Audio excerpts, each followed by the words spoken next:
let's begin. I mean, I've seen your tweet a few times, but it does look to me that President Obasanjo's endorsement came.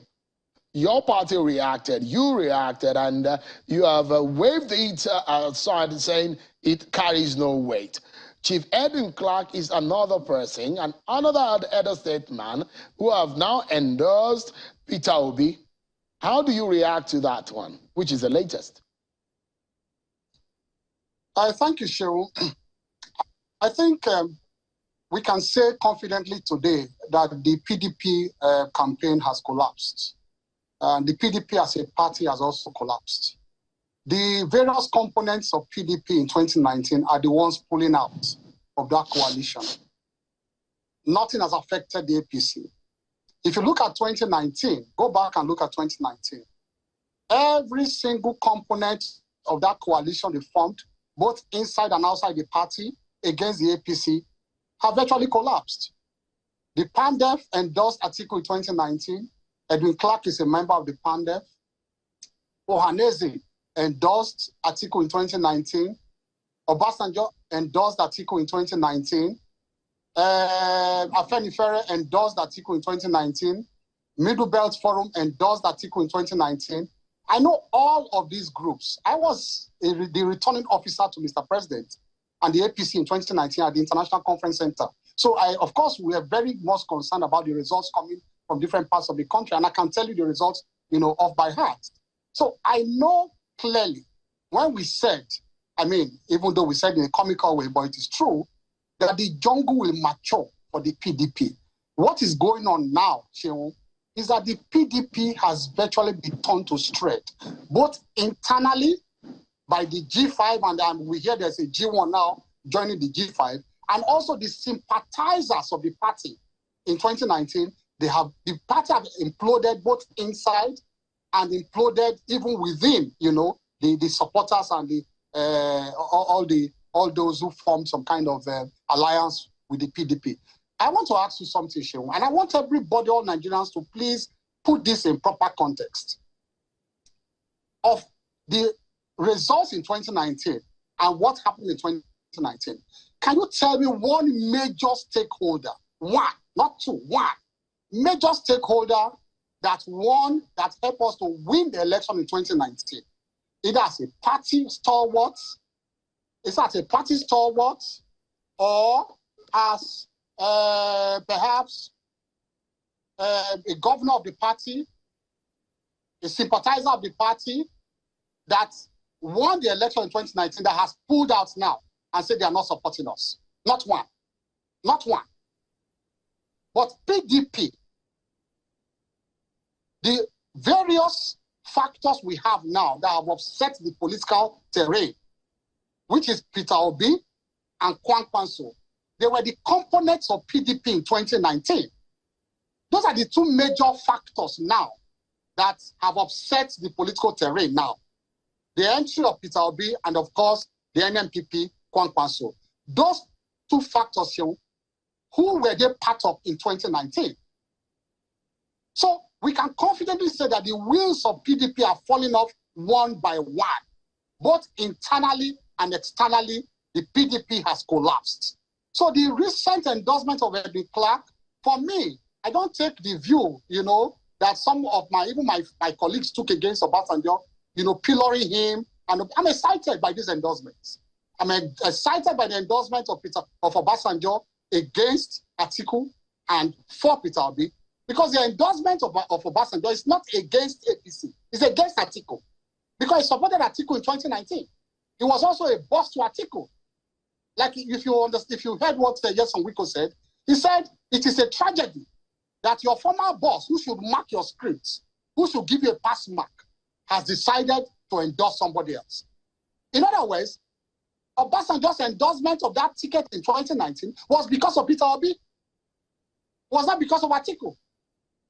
So right now, Obasanjo has followed Atiku, has followed Peter Obi away from PDP, has followed him to a Labour Party. Edwin Clark, who endorsed Atiku in 2019, has followed Peter Obi from PDP to Labour Party. What is the effect on APC. It has just made the path to our victory clearer. As I speak today to you, I'm not going to sound overconfident, but there's no time that the results of 2023 has become clearer and obvious to everybody than these endorsements that are coming. We're excited by them. We want them. These endorsements will have the effect, the required effect that it should have, which is the fact that those votes they brought into PDP in 2019, they should take those votes away now and take them to Labour Party. All right. Why the APC continues to work stronger. So let me ask you, because there are permutations here and there where the G5 governors of the PDP, the integrity governors of the PDP, where they will ply their trade on where they will be supporting for the presidential election, because we have heard Governor Wike, who had clearly told his supporters in a live television telecast that, look, support so-so the PDP in as a governor, support so-so the PDP for Senate, but for the presidential race, he said they will come back to them to tell them. Now, one of those G5 governors is Governor Samuel Ortom, who said, if I were not, these are his words, if I were not a member of the PDP, I will be following you everywhere to canvass vote for you. He was telling Peter Obi. But I understand that there was some excitement within your camp that the G5 vote or the G5 are siding with you guys. Now, with indication coming from the mouth of Governor Ortom, it looks to me like he's in the negative. No. So, look, I want to let all Nigerians know this, including the APC supporters especially. We want to address our base. Either way the G5 goes, it's a win-win situation for the APC. Either way. Because this G5 is a component of the PDP. It's a strong component of the PDP. They are governors of the PDP. So if they go to Peter Obi, win-win for APC. If they come to us, plus again, win-win. Anywhere they go, except Atiku, is a win-win for us. Because even the votes they are taking to Labour Party will also not give victory to Labour Party. Look, the praise we are having for Labour Party is a contextual kind of praise. It's not the kind of praise that we think they will use to win the election. It is just the type of praise, the type of hype that is contextual in the sense that this is a young party. Peter Obi went there in the last 5 or 6 months or 7 months, okay? And they are doing well, better than expected. It's not that people will expect them to win. No, Labour Party will not win. I can bet with anything that is precious to me on earth. I can tell you, and I'm that confident. I put it down that they will not win. But it's in a context. I mean, flip it to the other way around. Flip it the other way around. Say, APC, for example, wakes up tomorrow, they lose support of all 21 governors. They don't have any governor supporting them. They don't have any senator supporting them. They cannot fill all senatorial. They can only fill only 30% of senatorial seats. That is what Labour Party has been able to do, about 30% of senatorial seats and House of Rep seats. They don't have candidates in more than about 70% of the seats. Okay? So flip it tomorrow and that happens to Ross APC. And then that 3 elder statesmen are the only ones endorsing us. Pade Banjo, Obasanjo, Edwin Clark. That is the only support APC, wakes up tomorrow to see on the ground. People will say we have failed. As a party, people will say APC has failed. How will you not have support or candidates in 70% of, senatorial seats or House of Rep seats? How will you not have support of any governor? Because these are structures of party that deliver elections. If you flip it tomorrow, you know that you will say APC has failed. But why are they not saying that Labour Party has failed? That's why the fact that these are the very porous kind of support they have. Is because that for the short time that Peter Obi has gone there, they have done well. So it's in a context. It's not that people expect them to win. No. The race before now has actually been between the APC and the PDP. But as I speak to you now today, PDP has collapsed, completely collapsed. If you look at 2019, and look at now, 2023, demography does not change drastically overnight. Remember, I used the word advisedly, drastically. There's some settled demography of this country. And since the numbers are not adding up again in the South for PDP, they have lost Southeast virtually. Peter Obi's factor, South-South with the destruction of West Wike and the rise of APC in the South-South. I'm for the Southwest that has, Asiwaju on the ticket that we have always won the Southwest since 2015. Put together, okay? Now, the numbers are not adding up for them. Now, if you look at their campaign so far, the PDP will continue to tell you that they are hoping, it's just hope upon hope, that there will be some kind of upheaval in the North, some kind of reversal of fortune. They are just some kind of betrayal of Asiwaju. All their hopes rest on the betrayal of the APC. All right. So let me. You're saying endorsement, but some of these endorsements have come also with a markdown for those who did not get the endorsement, especially your party. If I take some of the words of Chief Edwin Clark before I go to maybe I should even, in fact, go to former President Obasanjo. You are a 7th minister. Your party has been in power for the last 7.5 years. And this is what President Obasanjo said. He said, the last 7.5 years have no doubt been eventful and stressful years for many Nigerians.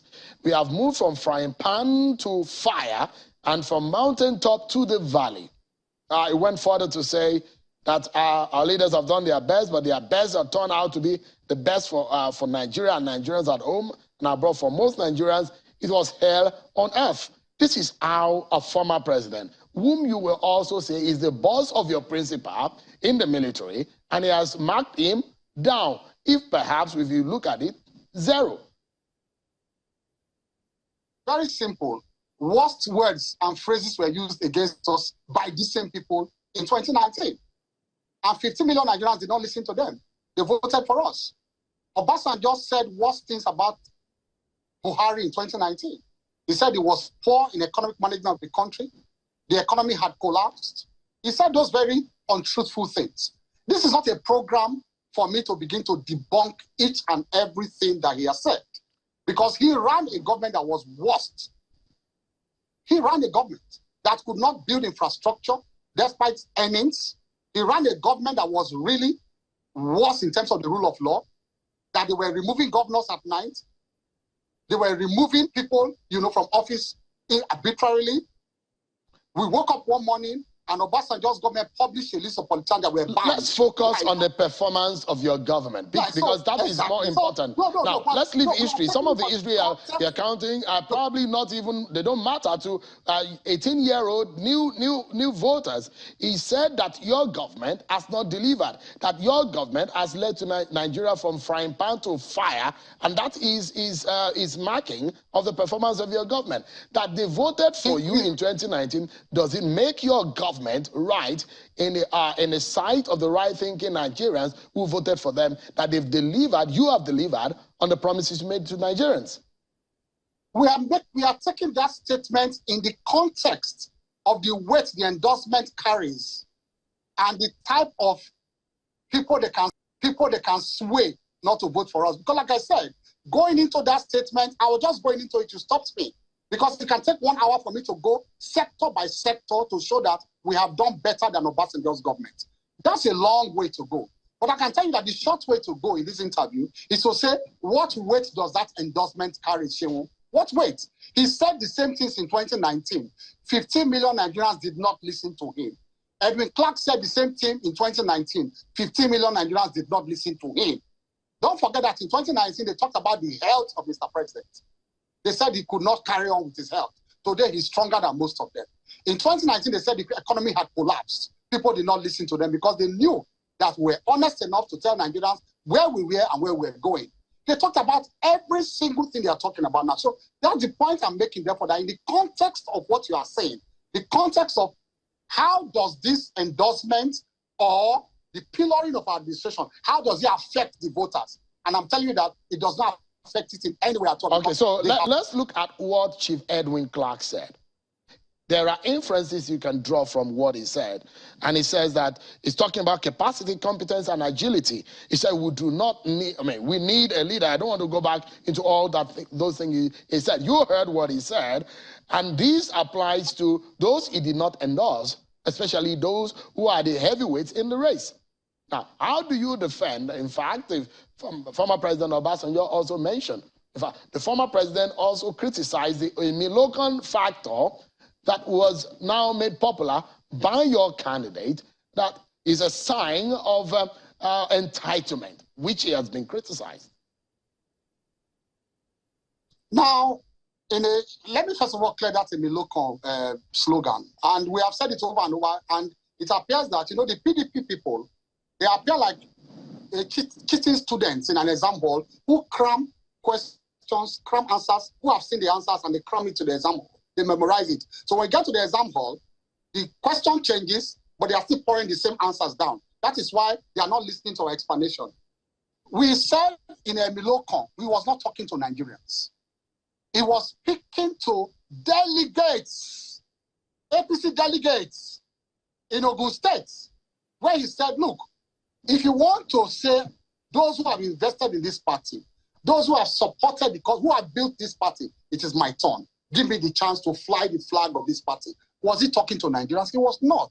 But yet they keep repeating it 1,000 times so that they will look as if he was talking to Nigerians and claiming some kind of, you know, moral high ground or some kind of entitlement. But then, Obasanjo too, he was also using Emilokan in another sense. He was saying that it is the turn of some other people to produce the presidency. And that was why he was saying it is their turn. And that's why he's endorsing somebody else. That is what he's saying. That for equity, for justice, it was the same thing that Asiwaju was saying now within the delegates. So the delegates said, for equity and for justice, I have done more. Give me the chance. He is also now saying, for equity and justice, somebody also deserves it. He's also saying that our local, it's the same thing he's saying in another way. So Obasanjo should not be so sanctimonious. Minister, speak to the issue of agility and age that has been drawn into this matter. They gave their reasons. Chief Edwin Clark actually gave his reason. He said he needs agility and someone whose age is on his side. Do you remember Morgan's Vangarai? Morgan's Vangarai. Absolutely. Good. Do you remember his major campaign in Zimbabwe then? His major campaign point was that he was in the early 60s, he was late 50s to early 60s. He was agile, he was more, fit physically and all of that. And that then Robert Mugabe, who was in his late 80s, was not fit to rule Zimbabwe on the basis of health. What happened, Shehu? Morgan's Vangarai collapsed suddenly and died. And the same person he was talking about, which is Robert Mugabe, outlived him for close to 10 years. The same person. So it is a shock to see such elderly people come and talk about health when they cannot show Nigerians some kind of medical records. It is such a poor, representation of what they stand for and even the kind of age and wisdom they should have. Can they say that the age that they have now, we pray for more life for them? My father, Edwin Clark, I pray for him to get to 100, 110, and Obasanjo too, who is also from my maternal home state, Ogun State. I pray for them. But then can they say that the good health they enjoy was as a result of their own making? Are you asking leaders to now present their health report? Is that what you're saying? Yeah, of course. If it comes to that, because what is wrong with our candidates? Absolutely nothing. Would your candidate be willing to do that? Hold on. If you're saying that, would your candidate be doing that? Are you a medical practitioner? If there's any indication, if there's any indication, of course he will. But there's no indication. Where's the indication? Tell me what's the indication. There's nothing. Has he collapsed? Has he fainted? What is the problem? I still don't know. So they are pandering to base sentiment. So why do you think, Mr. Keyamo, why do you think that... is to repeat something Mr. Keyamo, just remember, why do you think that there is a very popular or there is a growing concern about the agility of your candidate? And why do you think this is a major point of conversation? There is no growing concern. It is the trick of propaganda to repeat something 1,000 times. And begin to say, if I begin to tell Nigerians now about Shehu, and it's just like when they said Buhari was a Jubrin of somebody. Remember that it came as a complete joke. We all laughed over it. But it got to a point when pastors climbed their pulpits and began to ask, say, is that the real Buhari in Asoro? Until the president was forced to respond, until we were forced to respond. That is the kind of nonsense that can stick as truth if you mention it 1,000 times. So, as I speak with you, the opposition has nothing to campaign so upon. Let's wrap. Yeah. So repeat it 1,000 times. Yeah. Let's wrap up this conversation. Let's look at the possibility, because I do know that no matter what, I mean, the confidence that you're showing tonight, your party is under intense pressure, and so will it be. We are not. Just allow me to land, please, just a moment. Yes. You might say you are not, but some of us cannot be fooled, because in any race, whether it's politics, sports, even academics, even if you are in a class and you are sitting for an examination, you'll be under some kind of pressure. Even those of us who speak on live television every day, there is the natural tendency of stage fright. That is natural, it's by nature. So either you agree or not, there is intense pressure within the APC. You want to win this election. How many states, for example, you have said that it's the PDP that is at the loss based on this endorsement? But tonight, for example, in the Southeast, for example, how many states do you think you can win? Can you give me just 3 minutes? I'm begging for 3 minutes. We don't have that. We don't have the luxury of analysis for you, because I don't want to guide me the way. Let me just give you an overall perspective of where we're going. And I have sat down in our war room and we have made our projections. The numbers are not adding up for PDP at all. And for us, it will be the 11th wonder of the world, if there's anything like that. I'm sorry, I'm not going to sound overconfident, but I'm just sounding, based on projections and, demography. So I'm not going to sound arrogant or confident before Nigerians. But the point is that it will be the 11th wonder if we don't win the election. The truth of the matter is that look at the demography of Nigeria. Like I told you when we started this program, between 2019 and 2023, what is going to change drastically? It is the entry of two different people to the election, which is Obi and Kwankwaso. Who did they support in 2019? Who is losing as a result of their coming into the context? That will answer your question. Secondly, are you going to say that I want to give you an expo, and this expo, I will release it a week to voting time to show you how the figures are adding up so well for us?